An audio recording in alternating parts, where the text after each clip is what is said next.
Thought I'd take a look today as our stock of the day. I picked Domino's, holding its AGM after the bell yesterday afternoon, with the company saying its network sales are up 8% so far in financial year 22.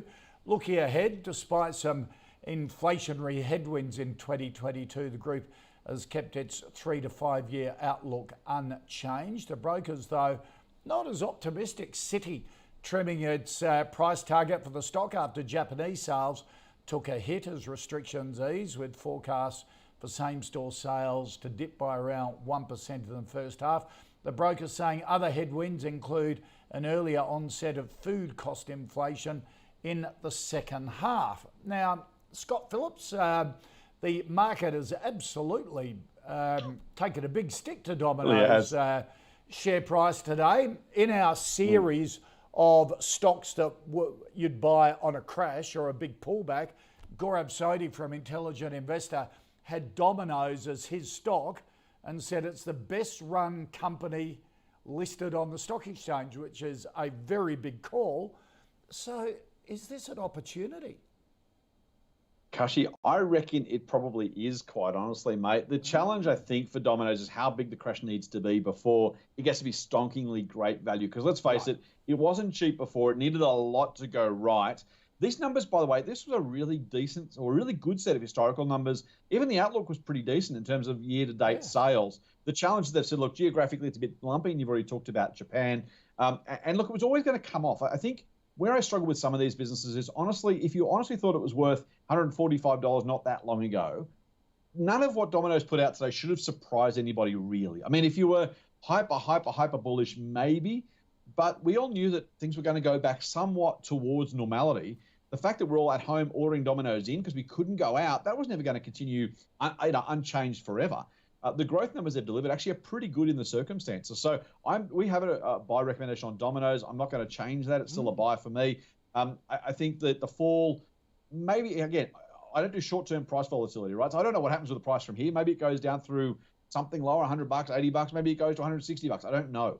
Long-term, I think if you're buying at this price and they can continue the sort of aggregate compound growth they've delivered in so many jurisdictions right around the world now, and more coming online most years, I think Domino's, look, I wouldn't say it's the very best run business, but it's definitely one of the top 5 or 10. Gaurav's dead right. This is a really attractively run business. They've made every post a winner.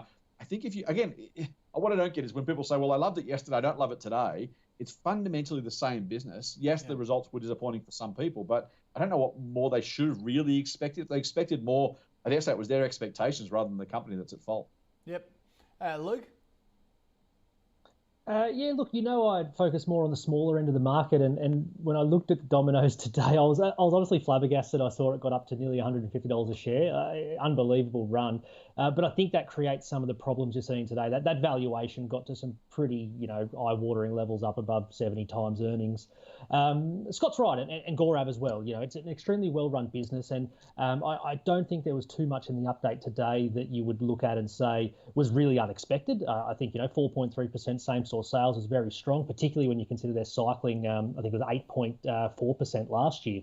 The commentary was a bit more muted, and I think you sort of touched on it there, Koshi. Japan in particular they noted it had started to cycle negative comps as they came out of reopening, and it might be just a little bit of a hint of what some of the other regions may face as that sort of reopening accelerates, and people aren't forced to eat pizza at home and are able to sort of travel and experience the world. I agree with Scott though. Look, I'd probably say it's a hold for people today. Management came out, reiterated those sort of medium-term targets, and they still have that longer-term vision to double the business in the next 10 years, which, you consider where it is today.